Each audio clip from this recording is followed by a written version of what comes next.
What's up, y'all? It's Tori. Welcome back to the Coachable Podcast. I am back in my home studio, and I'm so excited to be back after a few weeks off.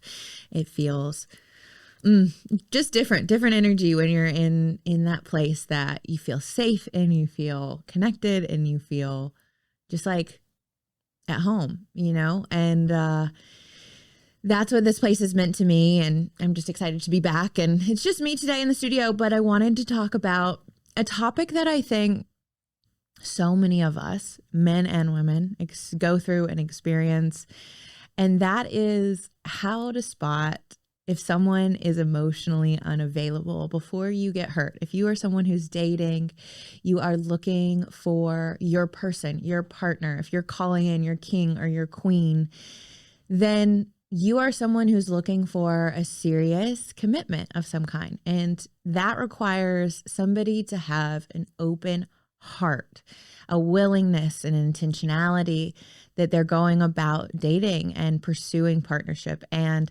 for me, I am in that position and in that time in my life where I am really like openly pursuing.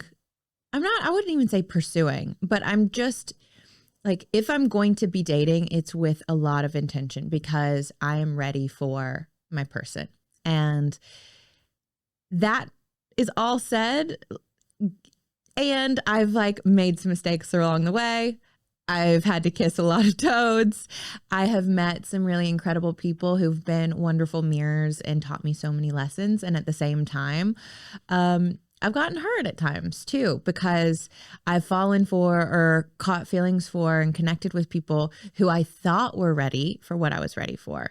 But what time showed me and what their actions showed me is that their words said one thing, but what they really were ready for was something completely different. So in this episode, I'm going to give you 10 signs to look for, some red flags when you're dating that would be indicators that someone is emotionally unavailable. And what does emotional availability actually mean? And what does that look like? So we're going to dive into this, and I'm going to just start with kind of defining emotional unavailability. What is that? So it's really someone's inability or they lack the capacity to be open-hearted. Really, they might have an unwillingness because they are wearing masks or they're guarded for some reason. Maybe they've been hurt in the past. I know a lot of us have.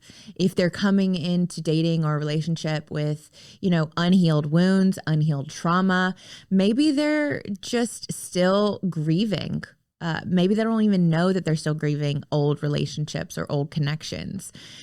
And emotionally unavailability basically prevents people from really being able to show up and offer their truth and connect intimately with someone through connection and commitment. And this can show up permanently for people who just really have deep wounding, and maybe they've got some insecure attachment styles, or it can be temporary because they're dealing with grief, they've had a recent heartbreak, or they're going through some personal struggles. But what I've learned is that you can't force someone to be ready. And although I would have liked to in my younger years, and when I was really so much more codependent than I realized, what I was doing was I was unconsciously attracting people that I thought I really was connected to, only to find out that that connection could only go so far. And what I really found was I was falling in love with the potential of this person and not the present version of them. So if you don't want to get hurt and you don't want to waste your time pursuing connections that aren't going to lead anywhere, then I think this episode is for you, because that is where I am at in my life. I am a no bullshit type of girl. I know what I offer. I know what I'm worth. I've worked on, the stories and the wounds of feeling not chosen, not good enough in my past. And I'm in a completely different place in my life where I've done that work and I know what I offer and what I bring to the table, and that I am coming with such a open heart and a willingness and a readiness to share my life with someone. And I'm looking for that same effort and reciprocity in my relationships, not just in my romantic relationships, but in my friendships and in every type of relationship. I was just talking to the guy who runs this podcast studio, who I consider a dear friend and like soul family. And what I love about my relationship with him is it is a reciprocal relationship. We feed each other. We take care of each other. And it's not a one-way street. If you've ever been in relationships where one person, maybe it's you're always over functioning, over giving, trying to prove or perform or give your way into somebody loving you back. You're hoping that they can see how amazing you are by how you show up for them and how you take care of them and how you love them and give to them, just hoping that they'll show you a little bit of affection or give you a little bit of their presence or a little bit of their time. And oftentimes we can settle or tolerate or take a lot less than we deserve if we haven't worked on our own worthiness wounds. But reciprocity is the number one thing I am personally looking for in my life. And when it comes to my relationships, as well as relationships that are built on truth, because I really believe that love and truth are synonymous. If we really want healthy, liberated love, then we have to have truth as one of our highest values.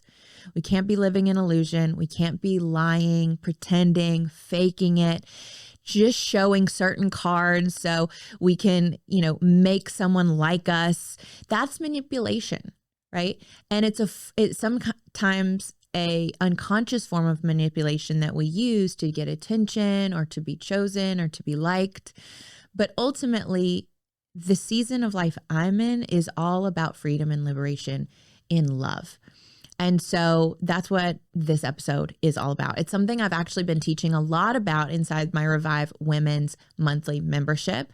That program is specifically for women, but the men out there that I know listen to the show, you're going to get a taste of what I've been talking about, because a big piece of this conversation around spotting emotional availability, as well as checking in with yourself and asking, am I actually ready? Am I actually available? Because what I didn't realize is that at times in my past, I was attracting men that were almost ready. They were almost there, but they weren't fully ready to receive me because I wasn't fully ready. And this is the time where we come back to our truth and stand on our values and on our standards and really on what we want, and we don't settle. And so the first thing is understanding why people might be emotionally unavailable. There's no judgment here, okay? It's not about judging someone or shaming someone for not being ready for what you're ready for. It's just being able to discern and assess what's worth your time and what's worth your energy over a long period of time. If you know you are somebody who's looking for a committed long-term partnership, you're looking to call in a life partner or somebody that you want to grow with and build with, then the first thing is you have to understand that if the person that you're spending time with and investing your energy and your time, which are your two greatest assets that you can never get back, and you're spending those on someone who's not looking for the same thing you're looking for, that's the first red flag, right? And so I'll tell you a little story of someone I recently dated. And we connected, and on the first date, I was like, actually it was on the second date, I think I said, so what are you looking for? And he said, I'm looking for my partner. Like, I'm really looking for my person. And he went into a little bit of detail on that. And so it was something I initially wanted to kind of address early on to understand if we're even looking for the same thing. Now, in those first couple dates, it seemed like we were. But come to find out later on, there was some incompatibility around lifestyle choices and things we saw in our future. And ultimately, it just didn't align for us. But it's in those first couple dates where you are spending time and getting to know someone that it's important, especially if you are very clear on what you're looking for, that you share that with somebody and that you ask them, what are you looking for?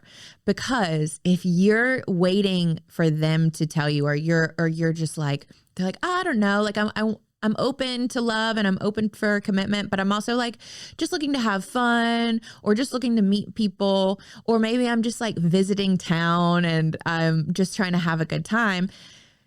You just need to know that ahead of time. Like, know what you're getting yourself into. Okay. So why do we actually attract emotionally unavailable people? I'm going to get into this before I give you actually the red flags and the signs of emotional availability, but I think this is important. Why does this happen? Because I certainly, like I said, have gone through this. I've learned for us. So hopefully you don't have to get your heart broken or get hurt or attached to somebody's potential or what could be, or start to fantasize about a life with someone and then ultimately end up heartbroken or disappointed, or realizing that you've spent a ton of time investing in something that's really not going to go anywhere. So why do we attract emotionally unavailable partners? So one is it's familiar to a lot of us, right? Even if it's painful, we often repeat relationship dynamics that played out in childhood. So if love felt inconsistent, then we might unconsciously chase it.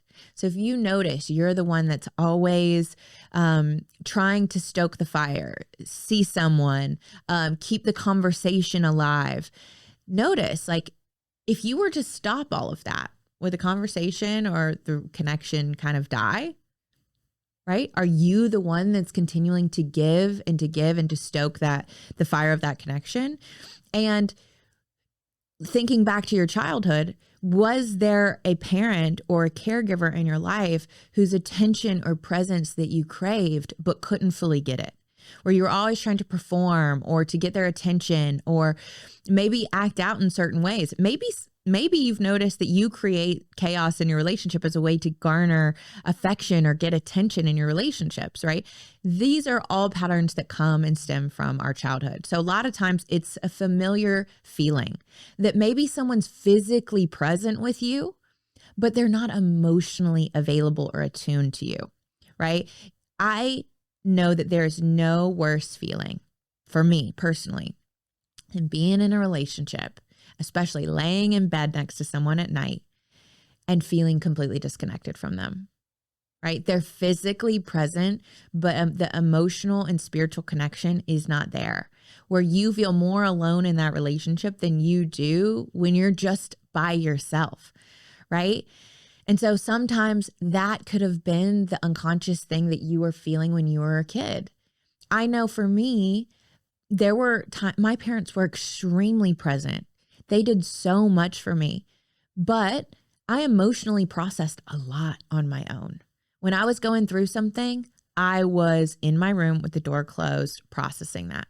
It wasn't something I was like sharing with my parents oftentimes. And a lot of times as I grew into adolescence and kind of teens and kind of high school age, I noticed that I would withhold a lot of information. I wouldn't tell my parents what was going on if I was really upset, if a guy had really broken my heart, because I didn't want their judgment. I didn't want them to think, oh, well, we don't like that guy anymore. So I wouldn't actually be fully honest about how I was doing. But that ended up creeping into my relationships later down the line because I was withholding a truth. And that's why I always come back to truth is the highest value, because truth is love. And part of learning to become emotionally available ourselves is taking off the masks of pretending like everything's okay when it's not.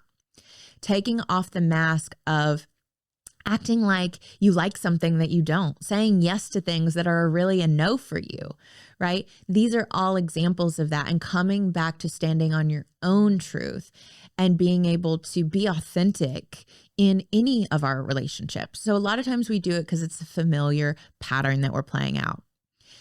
Oftentimes we can also attract unavailable partners because we're so obsessed with the chemistry. We think that initial like chemistry and spark is so insatiable. It's so intense that we get attached to it. And we don't realize that the compatibility piece is actually what's missing. So a lot of us will mistake emotional highs and lows for true love or passion. And that stability, if we do have it and someone is very clear about their intentions with us, if someone is really saying, hey, I think you're great, I would love to take you out, like, and they're dating with intention, and you have all of the clarity that you're looking for, some of us are like, oh, well, that seems boring. There's no chase. There's no chemistry. There's no spark because there's so much certainty and clarity. That also stems from wounding. So be understanding that chemistry and compatibility are not the same thing. Attachment styles also play a role. If you have insecure attachment styles, anxious, avoidant, dismissive, those also play a role. And as I mentioned before, a lot of times we can mistake someone's potential for readiness, okay? Just because someone could be a great partner one day doesn't mean they're capable of it today, right? And that can be a hard pill to swallow, and that can be painful because we see the good in them. We see the man or the woman that we know that they have the capability of growing into. And we fall in love with a version of them that we see in our minds versus the one that's actually showing up in front of us. And I'll tell you, this is one of the biggest mistakes I've made. And something that I've had to learn painfully the hard way. Because now today, what I refuse to do is to fall in love with a fantasy. And truly what I've recognized is that loving someone for who they are unconditionally means accepting them for who they are right now, not trying to change them. And that doesn't mean that they're the right person for me and this season and stage of my life. I love the Mel Robbins Let Them theory. And if you haven't heard of it, I encourage you to go listen to her podcast or read her book, Let Them, because it's so liberating to realize how much of our time and energy has gone into trying to change someone, trying to control someone, trying to make them into the version of them that we know that they could be or that we see in our minds versus letting them be who they actually are, right? Letting them make the choices that they're making, letting them show you who they are versus tell you who they are. Because it's easy for someone to tell you, yeah, I'm ready. Yeah, I'm into you. Yeah, I like you. Yeah, I want a commitment. But do their actions match their words? Let them show you, and then you get to let yourself decide if that works for you or not, right? So let's get into the signs of emotional availability so you can spot them when you're dating and when you're in the first initial stages of getting to know someone, okay? So the first thing, I wouldn't say it's number one, but it's first on the list, is inconsistent communication. So if you're getting to know someone and you're seeing them, and maybe you've been on a couple dates and they text or they call sporadically, but sometimes they're super engaged and then other times they're super distant. It's like this hot and cold kind of feeling that you're getting with them. One day you talk to them all day long and then you don't hear from them at all. That is an indicator that something's up, right? So maybe they disappear for periods and then they reappear without explanation. I'll give you an example. So there was a guy I dated for a brief while last year, and he was great on paper and physically met all of my criteria for what I was looking for. Ideally, I thought we had a lot of things in common and shared values. And what I realized is through his communication, which is one of the biggest giveaways for if someone is ready or available or not, was I would hear from him, we would talk, and then a couple days go by, he would get on a plane, go to LA, and I wouldn't hear from him for like 3 or 4 days. He wouldn't he didn't respond to anything. And all of a sudden he pops up and he just ignores all of the context of what we had been talking about and starts over. She's like, hey, how are you doing? And I'm like, what? This feels like emotional whiplash, like hot and cold. One day you're here, the next day you're gone. How do I know if I'm gonna turn around one day and you're just gonna be MIA, right? So that is an example. Sometimes the conversations can feel surface level. And if they are like consistently communicating with you, notice if they're avoiding deeper emotional topics. They don't want to explore, maybe stuff that happened in their past or past relationships or, some of those more intimate emotional topics. That's just something to keep in mind. So number one is inconsistent communication. Number two is avoidance of commitment. So these people are often going to keep things very vague when it comes to talking about the future. So they might say things like, let's just see how it goes, right? We've all heard that. Or I'm not looking for anything serious. I just want to have fun. Let's see where this goes.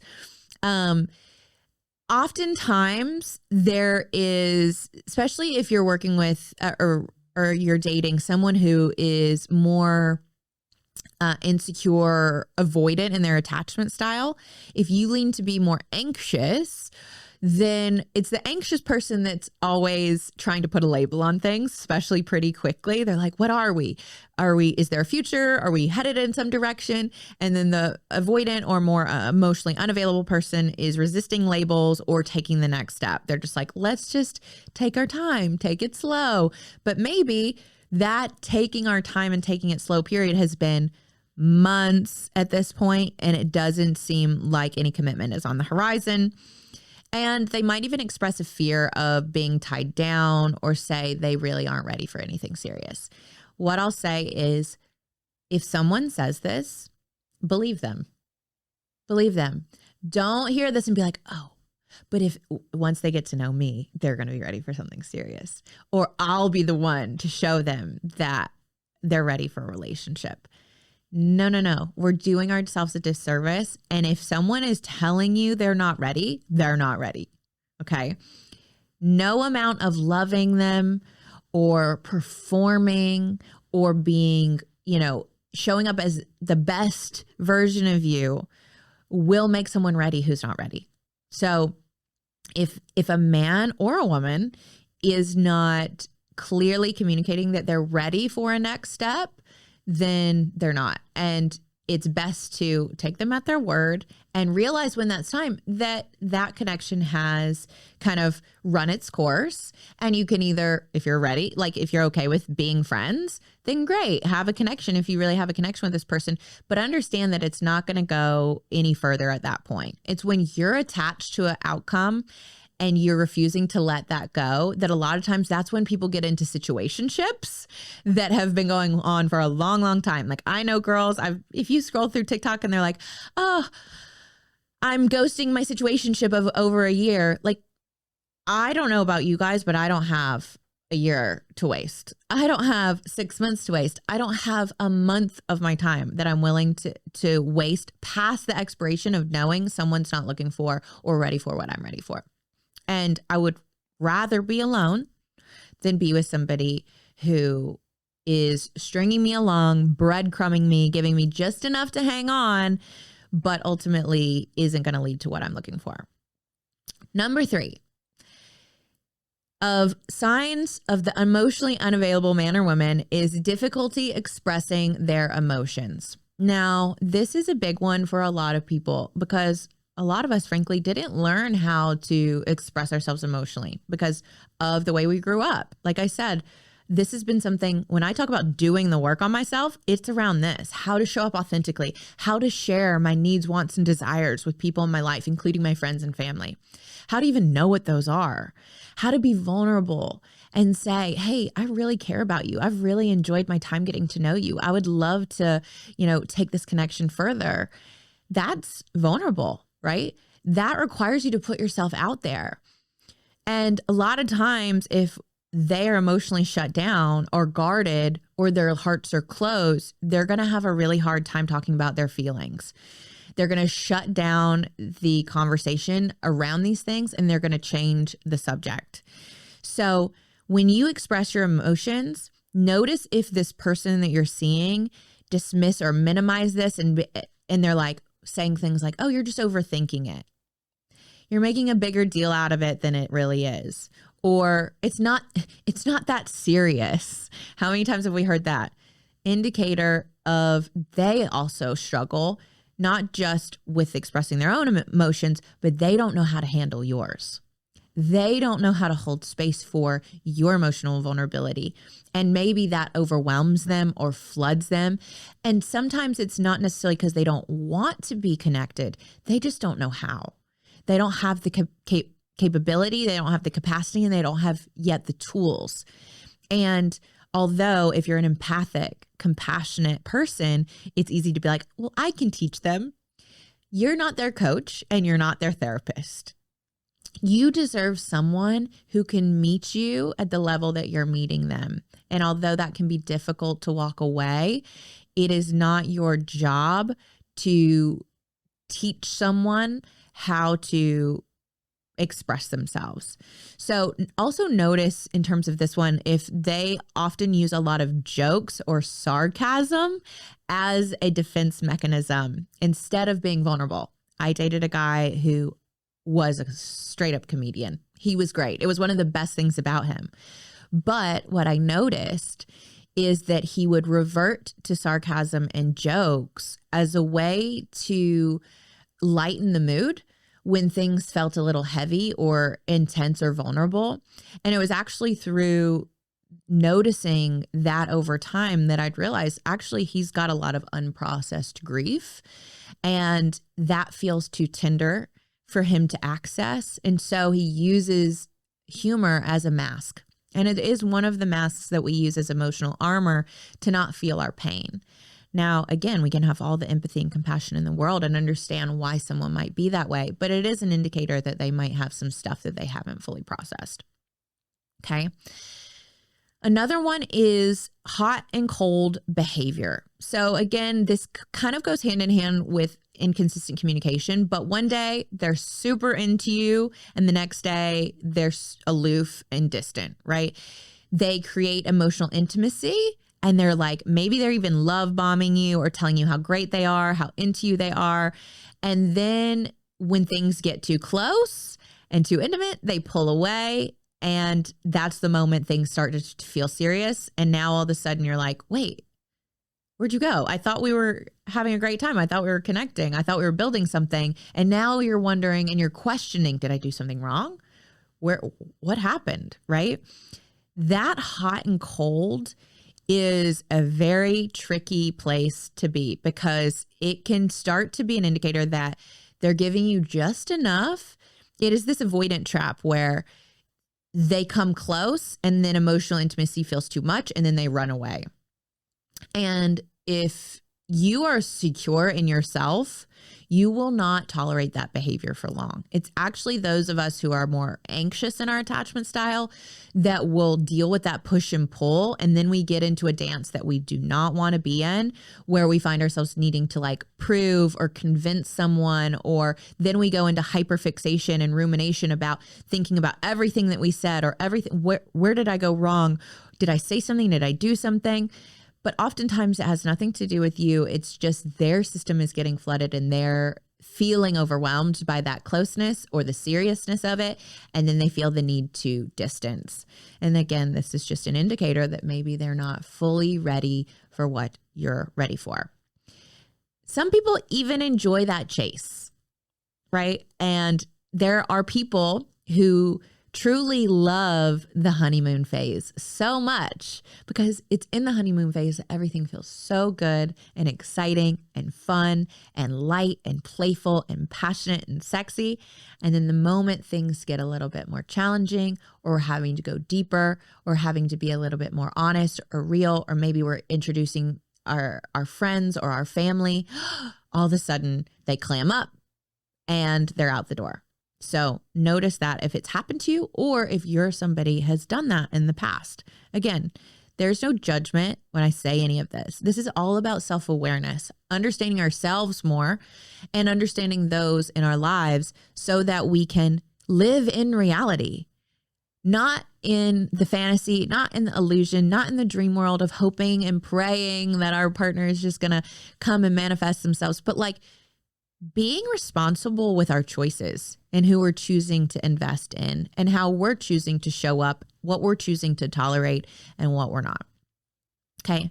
Number 5 here on the list of red flags is they prioritize independence over partnership. So independence is, there's nothing wrong with independence. It's really important that two people in partnership have their own independent lives, right? That they still have their own hobbies and their own friends and the things that they enjoy. But do they insist that they don't need anyone?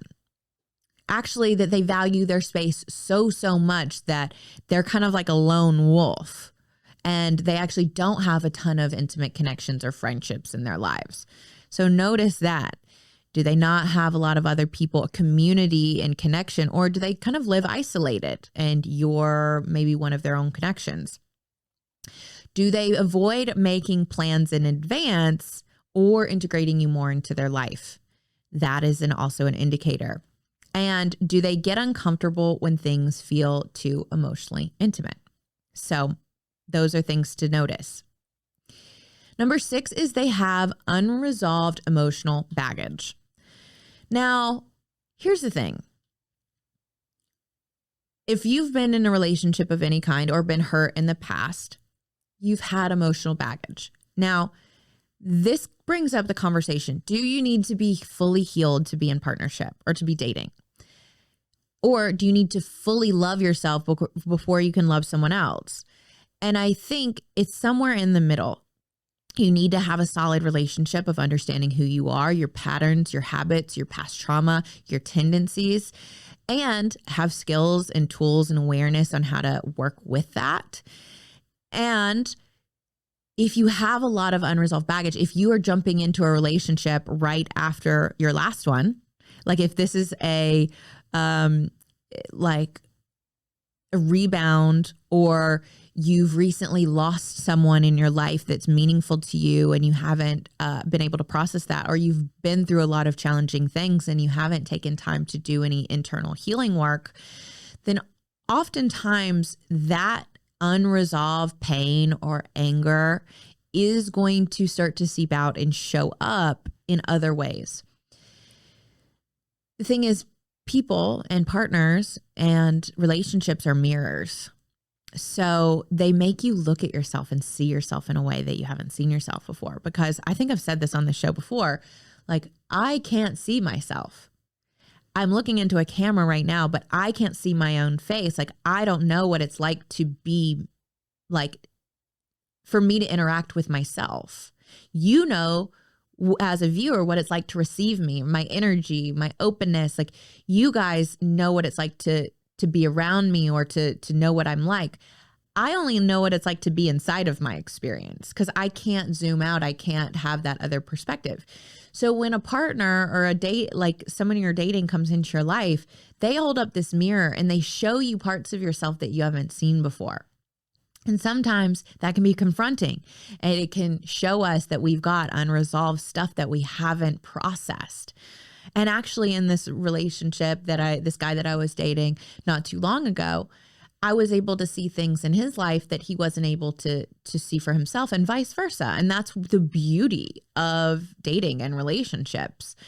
But it can also show you things that you don't want to see if you're not willing to confront yourself and confront your pain. And so if you have unresolved baggage, that could look like they're still hung up on an ex, or they have a history of short or failed relationships. They might openly admit that they have trust issues or are afraid of getting hurt, right?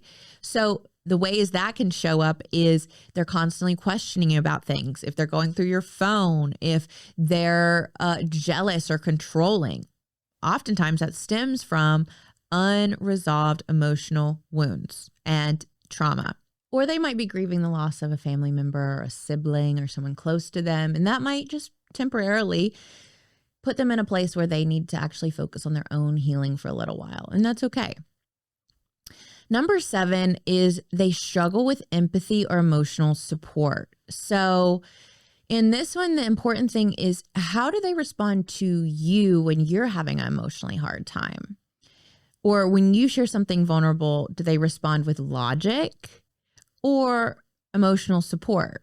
Like, it is what it is. Just like, don't take it so personally, or like, things happen, right? Maybe they kind of gloss over it because they don't actually know how to show up for you in that like emotionally hard time. I had a friend recently who was telling me about a guy that she's dating, and she was feeling hormonal, and she was on her period, and she was just feeling like tender and like fragile. And she had invited this guy over to kind of, she was like looking for comfort. She was looking for him just to be there and like as an emotional support. And he came in, and it was kind of the first time they'd had a situation like this in their new relationship. And he wasn't really sure how to show up for her. And at first he went to logic and problem solving and how can I fix it? To then he realized, she was like, I don't need you to fix it. I don't need a solution. I just need you to be here and to just hold space and just to be comforting. Right. And to bridge that disconnection and to bring closeness is what she was really desiring. So notice if that's what you do when someone is going through a hard time, or if that's what your partner or whoever you're dating is doing. And see if you can be a little bit more communicative about what you need, or can you just intuitively, emotionally attune to the other person and what they're needing in that moment. And oftentimes all that's needed is ask for clarity. If you're unsure, say, how can I show up for you right now in a way that would really make you feel supported and loved? Because we're not mind readers. We don't all know exactly what would be the best, thing to do in that moment. So if you're unsure, feel like you can ask. It's important that you're dating people where you can be open and say, hey, I want to be here for you right now. And I'm not sure what would be the most helpful thing. What can I do for you? Can I hold you? Can I go get you ice cream? Can I run you a bath? Do you want me to try and come up with a solution? You tell me what you need. And sometimes it's the best thing you can do versus trying to read someone's mind. And on the other side of that is communicate and be willing to say, this is what I need. This is what I desire. So there's one thing I've noticed in my past that I think is a big indicator of this, which are you, or is the person that you're dating so afraid of conflict that they think that having any kind of conflict is a criticism or an attack on them, or that they want to avoid conflict and they just dismiss it as drama. They're like, oh, you're just trying to create drama. No, a lot of times in a relationship, things just need to be discussed. Feelings have been hurt. Someone's been upset, and we need to talk something out, and we can do so as two adults, emotionally mature adults. But if you're working with or like dating somebody who's emotionally immature or unavailable, they might perceive that as criticism, judgment, or you're just trying to create problems. You're just trying to create drama. Those are two very, very different things. And notice, is this person asking you about your well-being, your emotions? Are you always the one that's like, how are you feeling? A lot of times for somebody who's emotionally unavailable, if you ask them how they're feeling about something, notice that they'll tell you what they're thinking, not what they're feeling. Feeling is, I'm feeling overwhelmed, or I'm not feeling heard. I'm feeling misunderstood, or I'm feeling really connected. I'm really happy to be here with you. I love the time that we're spending together, and it makes me excited about the future. Or I'm feeling unsure. That's okay too. But are they able to communicate that with you? I have some questions, or I'm feeling unsure and uncertain at this moment. Like, it's okay for us all to not know, how we feel, but are we able to even connect to that internally and be able to express that? And for some people, they're not. And that's an indicator that they're probably not in a place for a serious long-term committed partnership. So only a couple more here, but I do think these are relevant, is if someone's emotionally unavailable, they will often show you this through their actions or lack thereof. So they don't initiate plans or prioritize time with you. They don't follow through on what they say they'll do. This is one of the number one things that I look for. Do your actions match your words? This is called integrity, and it's one of the sexiest things you can do as a partner, as a human being, as just someone who's like, yeah, a human in the world. It's one of the sexiest qualities is like you say you're going to do something and you do it. You follow through. This breeds trust. And if someone's actions and words aren't matching, it's going to create distrust in the relationship, even if you've been together a really long time. And if you've been tolerating a really long time, there's likely a lot of emotional disconnection. Notice if they keep you at arm's length instead of keeping or letting you in. So maybe again, you feel physically connected, but that's about it. And the last two here are, they seem more interested in the physical than the emotional, right? So they prioritize sex, but avoid emotional conversations and intimacy. They struggle with those deeper conversations or talking about the future, or they're only affectionate with you when they want something. So maybe they're only telling you you're beautiful, or I'm so into you, or whatever those affectionate like words are that they're giving you, those words of affirmation, if they're trying to get something physical intimacy from you. And that, my friend, is not going to lead to anything good long-term, because it often will lead to you feeling unfulfilled, used, manipulated, taken advantage of. You want to really make sure that if you are being physically intimate with someone and you're looking for a deeper emotional connection with them as well, that those two things go hand in hand, and you're not giving yourself physically to somebody who's not ready to actually hold your heart. They don't deserve to hold your body if they can't hold your heart. And again, that's only if you're looking for a very specific type of relationship. It's totally cool if you also are not looking for a long-term committed relationship. But if you are, don't waste your time on someone who's really just into you for what you can physically give to them. The last thing here is you feel emotionally unfulfilled in the relationship. It's pretty simple, but you're constantly wondering where you stand. You feel like you're walking on eggshells. You feel like you're always the one initiating or preserving the connection, or you feel alone even when you're with them. So what do you do if you spot these signs? If you recognize these patterns in yourself or someone you're dating, ask yourself, am I trying to fix or change them? Am I trying to make them into a version of them that I hope that they will become? And am I settling for that, for less, until they grow into the man or the woman that I hope that they'll be one day? Do I feel emotionally safe and seen with them? And am I accepting breadcrumbs instead of the full commitment that I deserve? Because the truth is, if someone is truly emotionally unavailable, there's no amount of patience or love that will make them ready. And the best thing you can do is honor yourself by choosing someone who meets you where you are. So notice if this resonates with you, and if you are looking for that forever long-term partnership, you deserve what you desire.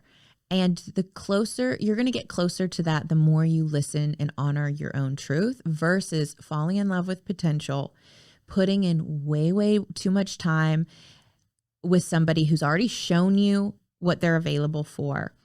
And sometimes the hardest thing is walking away from a connection or chemistry or what you think is someone who's almost there. Is perfect on paper, but there's something missing in the connection. I promise you, the more you can say no to what's not meant for you is how you create space to say yes to what is. And if you are continually dating people who are emotionally not ready, then they're actually taking up space for that person who is ready to come in. And you might not even meet them or notice them or give them the time of day because you're caught up on someone else who you're trying to get to choose you. And you're hoping will finally give you the commitment you're looking for, but you've missed the guy that actually is available because you're stuck on the person that's not. So I just want you to remember that you, as well as myself, we deserve love that is present, is open, and is ready. And you don't have to settle for almost love. You don't have to settle for mixed signals or for emotional confusion. If you are confused, it is a good indicator that there is a lack of clarity. And if there is a lack of clarity, then that's something you can bring to that person. And if it's something you don't feel like you can bring to them, they're likely not ready. So I hope this helps you as you navigate the dating world and that you learn from some of my mistakes that I've made along the way. I don't believe in failed relationships because I really believe all of these things are lessons. We learn as we live. And that's part of being human. We're in this thing called life school. And part of the reason we're here is to learn and grow and evolve. And what I hope is that we're growing more and more into truth and love every day through the partners that we choose to spend our time with. So that's it for this week. I will see you guys next week on the Coachable Podcast. Bye.